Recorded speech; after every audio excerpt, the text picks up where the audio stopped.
คือมาเมื่อวานนี้ฮะมาขนมอ่ะเวนบ่บ่เห็นแล้วว่าอันจักไปทางใดกินชิ้นกินชิ้นดีใช่กินดีใช่กินปุ๊บน้องกุ้งนี่ยินเยอะเลยเจ้าว่าไปบุญเนาะไปบุญมาจังม่วนบ่กาบม่วนม่วนมาได้วันนี้เด็กก็ยังพ่อกัดเท้าอยู่เอื้อนมันนี่ฮะบ่ไปแล้วนี่ไม่ได้ไปว่ามันนี่ไปเอ้ยนี่ไม่ได้เลยมันว่านี่เห็นรับซีนอยู่ว่านี่ผิดหวังจังว่านี่รับจะไปอีกบ่มื้อนี้บ่เฮ็ดเด้อมันตามแจ้วชูกินมื้อนี้ตามแจ้วมะกอกกินบ่สิกินอยู่บ่กินอยู่มึงเอาสิมาอีกใช่บ่วันนี้ชื่อเรื่อยๆอีกบ่จ้าเท่าใดก็ว่าซั่นแหละยังสิไปพุ่นอยู่เนาะว่าซั่นนี่เสือดำนี่เนาะเห็นว่ารถบ่ได้ใช้น้ำมันก็ไปนะคนเห็นน้ำมันอลิเฮ้ยแน่ใช่คือบ่เอาแน่ใช่เจ้า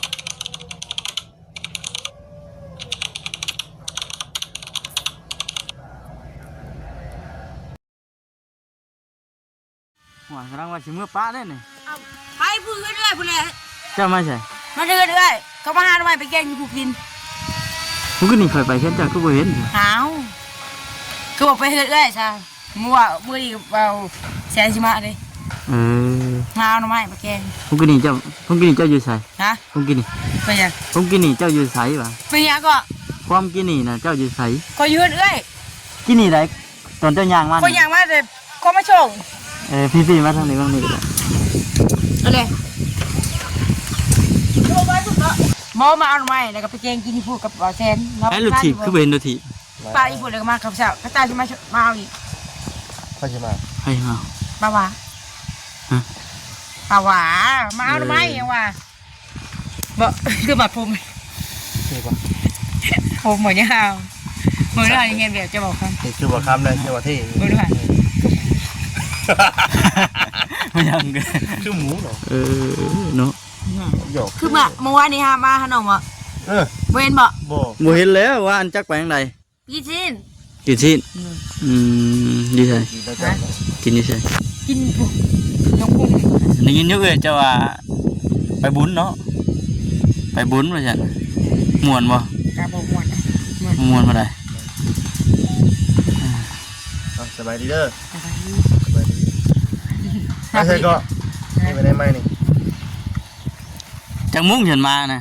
เมื่อคืนนี้วันนี้5 โมงเร่งคุณข่อยเขามาถามมัน2 เทื่อมาหา2 เทื่อมาวัดบ่ข่อยนี่เด้อวันนี้เด็กก็ยังพ่อกัดเท้าอยู่เอื้อนมันนี่ฮะบ่ไปแล้วนี่ไม่ได้ไปว่ามันนี่ไปเอ้ยนี่ไม่ได้เลยมันว่านี่เห็นรับซีนอยู่ว่านี่ผิดหวังจังว่านี่รับจะไปอีกบ่มื้อนี้บ่เฮ็ดเด้อมันตามแจ้วชูกินมื้อนี้ตามแจ้วมะกอกกินบ่สิกินอยู่บ่กินอยู่มึงเอาสิมาอีกใช่บ่วันนี้ชื่อเรื่อยๆอีกบ่จ้าเท่าใดก็ว่าซั่นแหละยังสิไปพุ่นอยู่เนาะว่าซั่นนี่ก็สิไปพุ่นเนาะไปหามึงน้อยก่อนน้อยไปเอาเกลือไปตำตัวที่เจ้าอยู่ใส่ก็อยู่เรื่อยยานชื่อตอนเจ้าได้จะคงตรงนี้เอาดิเลือกเอารถดิขอไปกันนี่เจ้าชมหรือหวานจังแล้วของซีมึงดูซีมึงซีอันนี้เนี่ยพอแชร์มันได้มาพอวันนี้ใช่มาบอต้านี่พังเวิร์งเลยโบจักบอต้าเห็นมากับช่วงแรงคุณจะเห็นมากับช่วงใช่ละมาอย่างเงี้ยว่าเด้อจักโบเนาะเราจะมาหากับมาฮอดนี่เขาจับเขาชี้เกี่ยวไข่เขากินหน่อยยังไม่ได้กินข้าวนะยังบ่เขากินแล้วเราจะกินขี้มือเขาอยากกินขี้มือเจ้าอยากกินฝีมือสิหรอเขาจะบอกอยากกินขี้มือคอยบุกินเลยคอยเสียมามาแล้วครับเฮ้ยสบายดีน้องสบายจักมาอันนี้จะได้ชมในวันคือบ้างจ้าแล้วกินรถหวานต้องว่าหวานอย่างเดียวเจ้าเดี๋ยวมาบัวหวานมาชื่อมาต้อนปัญหาเนี่ยบ่ได้มีอย่างนั้นปัญหาเอาค่ะมาขอติ้นหีก่อนน้ำกันนี่เด้น้ำกันได้ดิติ้นหีก่อนมาน้ำกันคนมักติ้นหีได้ข่อยที่ว่าอยู่ได้หมดนี่นะแต่ว่าผิดหวังคำเถ่าคือว่านี่ สองลบบ่มาวาน คำเพิ่นมา สองลบ คำมาเจ้าว่านี่ ที่ข่าวฮะ สองเทื่อ หมดแล้วบ่พูดว่าข่อยมาลบมาทบิกะบ่พอมากับบ่จิตรอบสองไปฮอดเอื้อยจะละว่าโทรไปว่าจะมาแล้วว่าซั่นมาอีกบ่เห็น ไม่กินรับซีนเลยก็ รอบมื้อนี้บอกจะโทรหาเลย ฮะ หวาน รวม หวานก็เคย อื กิน มอืม ใช่บอก ว่าเซ่บนอกจากบ่ได้ไปกินน้ำ อืม กูว่าบ่มาบ่ว่า โอ้ยมาแล้วเราผิดหวัง มาครบเลยเมื่อวานนี่นะ บ้านเคยว่าโอ้ยสาดำไปเถอะเนาะ ผิดหวังซ้ำเท่าแล้วว่ามันเผยกัน มาเรามึงมึงกิน คือว่าจะเห็นในคลิปคือว่ามีผัวใหม่แล้ว แม่นั่นแหละว่าเผยน้อยใจแล้วเดี๋ยวนี้นะ เรื่อง น้อยใจเจ้าแล้วเดี๋ยวนี้ ให้ขึ้นมาเกิน อ้าวน้อยใจแล้วน้อยเจ้าไปมีผัวใหม่เลย ว้าวไม่บ่ว่าอะไร แม่นบ่เจ้าต้องไปเคลียร์กับเราเลยตัวนี้นะ เกี่ยวกันบ่เห็นเราเดี๋ยวนี้ อ้าวมาละมาเจ้าก็เคลียร์ปลอบใจเราเลยตัวนี้ กูบอก อ้าวน้องเจ้าเฮ็ดให้เราผิดหวัง ไปควงแขนกับผู้อื่นอยู่ ไปบ่วัดฮะ จักแล้วค่อยบ่จัก บ่แม่นบ่แม่น เราเห็นว่า อืม ผมว่ากินข้าวขัวไข่มัน โอ้ยอกก็คือคนแบบพี่น้อยเนาะ มีใครได้คำมาหาวัน มึงโอ้หลายคนเลยก็มา แต่ว่าบ่ อั เห็ น น นู้ เจ้าน ให้โอกาสเลยจ้ะ ในโอกาสวันนี้ซะ คือว่าให้ แล้วเขาให้ แสดงว่ามื้อต่อไปสิบ่อยู่เด้เนาะ ไปเห็นว่าในรถใหม่กันลองบ่ได้กินเนาะ โอ้ก็เห็นว่ารถบ่ได้ใช้น้ำมันก็ได้ วันที่มาเลยเจอกันเพื่อนด้วยวันนี้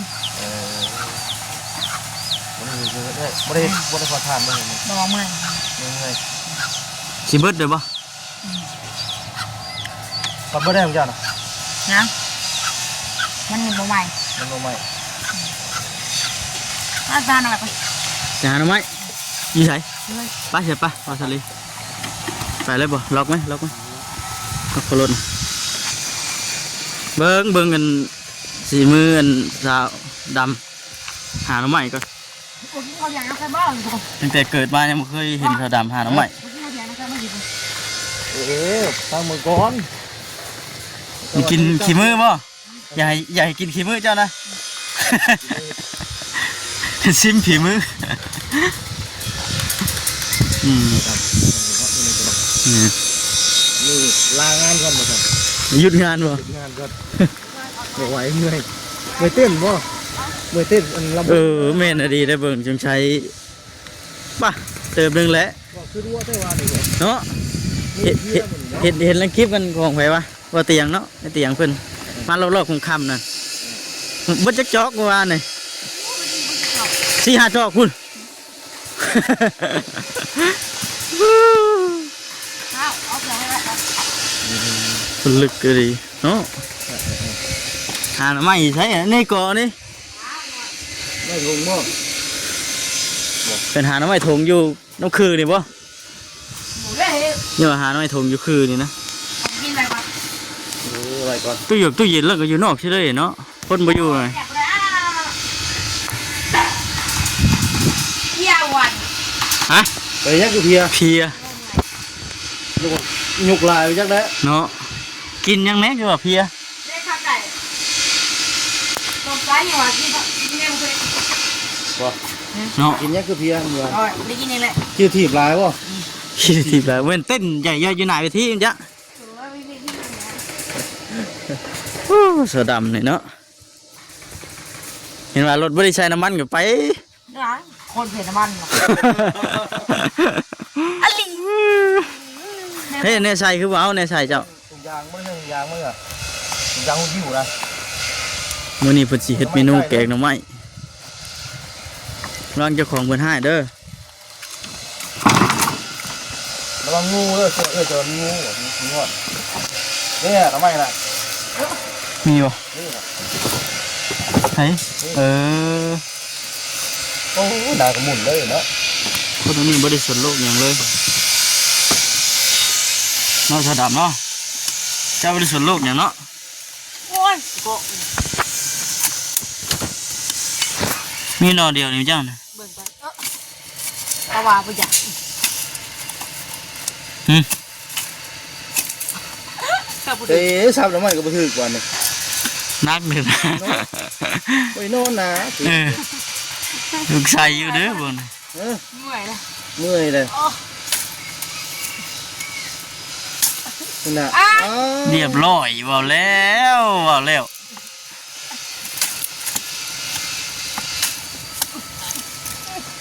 มันนี่รู้สึกว่าบ่ลายมัน เนาะ นั่น หมุนเบิด เพราะว่าไม่ได้กินมันหมุนยามัน จะสิเอาไปเอาหยังอะนะ แกงไว้ถามว่ามันเผยบ่ บ่ง่ายๆก็ย่อมใจบ่อนเผยแล้วเนาะง้อแล้วก่อนพอเมื่อวานนี่ป้าดเถอะ เจอตอนในบ้านแล้วมากับนี้ เ มาอยู่ดอกก็ที่ปล่อยมาก่อนมันจะเข้าจะทำมาจอบบนก้อนเราจะเจ้าบ่อยู่จะเสร็จบอกเพิ่นนะ คือจะได้กินแต่บ่อนเผยแน่น่ะหน่อเดียวนึงน่ะยอดเดียวใช่แม่นบ่ มันเร็วอีกบ่เนี่ย บ่จะหนีบ่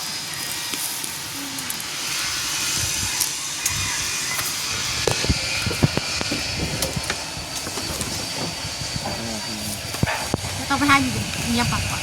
หาอีก นี่ มีอีกบ่ มันจะไปเลย ไม่ได้ไม่ทีอยู่ พาลุยบ่ พาลุยเลยมัน โอเคไม่ใช่เลยไม่ใช่เลยหน่อยนะไม่ใช่เลยเอ๊ะ จะไปข่อยอยู่ใกล้ที่น่ะสายน้ำก็มีสีดใช้รถนี่เห็นออกมาอีก มันเตะนอเนาะ เอาเฮาหดน้ นี่มาก่อนนี่กันไม่ได้น้องนี่ ำ เตะน้ำใส่เลย ทำสิกินเลยเนาะ แม่บาท ฮะ นี่แล้วแบบมีผ่านลูกหนู จ้ะแกงพ่อจะแกงแต่บ่พ่อกินโซดำแกงเนี่ยพ่ออยู่แต่ว่าบ่พ่อกินครับ ที่อะไรวะ เอาบาทเลย เราบอก ยังไงดีบาทที่นี่ อยากรักที่เสียเลยไม่มีเลยคนละ บ่มีกับบ่ได้แกงนะ เป๊ะ พ่อยังฮะ อุ้ย นี่เอาไหนนี่พ่นปลานะเอานะแม่นะอุ้ยตายเลยบา ตา ท ดีตายเลย นี่ตาผู้สาวชื่อเนาะ โอ้ย ฮะเห็นอยู่ป่ะ นั่งกิน พ่นปลานะ ที่ไปกินมันมีเลยไม่ชื่อเอาเลย เจ้าก็หาไม่ช่วยบอลเผยแล้วไปกินเลย นะ ต้องหาพวกแกงนะ ไม่ได้ดอกไม่ได้ดอกมีดอก ได้ว่าได้ว่า ต้องซื้อเอามุ้ยเดี๋ยวเดี๋ยวนี่ พวกแกงบอก บ่โอเคใช่ไปหาเอ้ยไปซะไป ไปพูดมาบ่นตัว ตอนนี้เราไม่แกงหานะ เนาะ นี่แหละ ไปไว้ว่าดิเนาะ ไม่ต้องเอาไป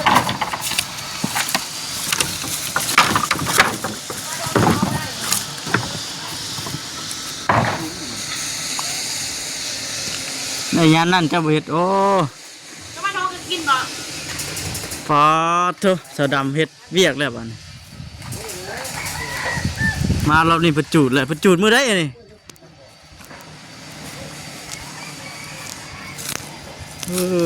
เป็นจูดเป็นตื่นเลยพี่น้อยเนาะเป็นขี่ขยกขี่ขยะเพิ่นจูดเบิดแล้ว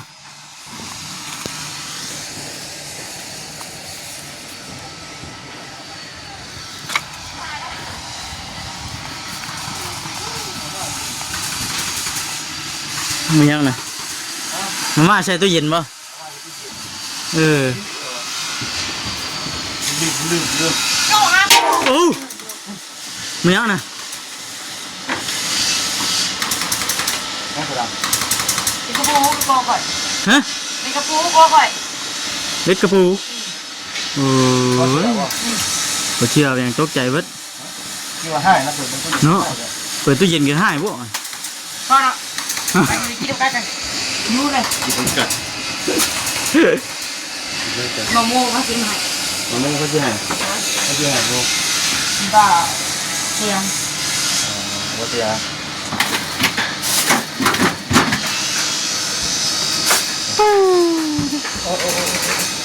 แม่ดีเนาะสาวด เอ้ยยังปักบนวะ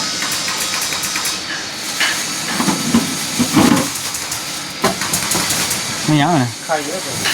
ไข่คือ ไข่เจอตู้เย็น เยอะเป็นก้านมาเลยจ้ะฮะ ใส่เคยใส่ เจ้าเคยใส่อยู่เนาะ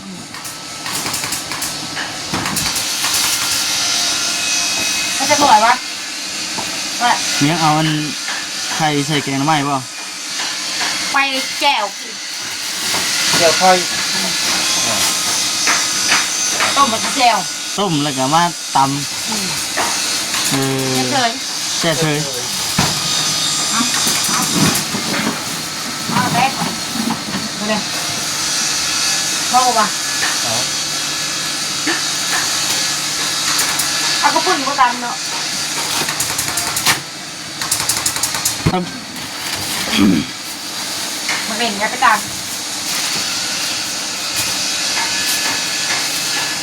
ไปไปเลยช้าได้เลย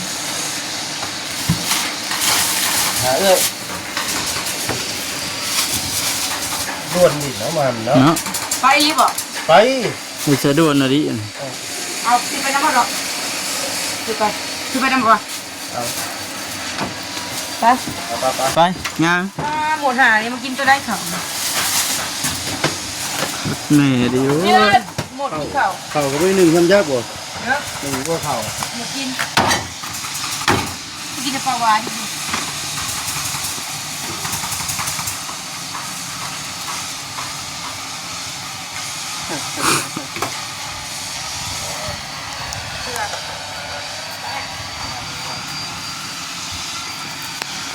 เดี๋ยวมันเน่าอยู่ไปกินมันหมดอิ่มเลย แม่แน่เว้ย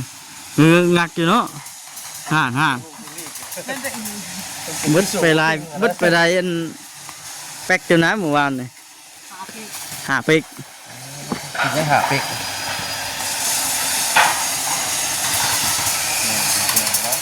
ตอนนี้เพิ่นสิเป็นไป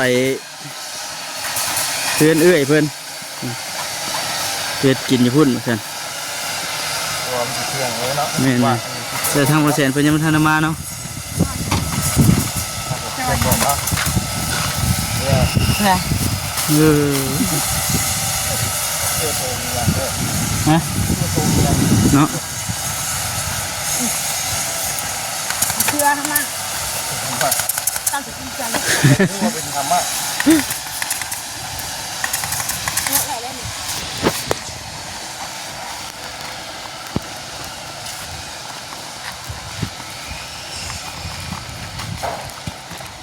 นี่เอาดิไปพี่น้อยเนาะไม่ติว่า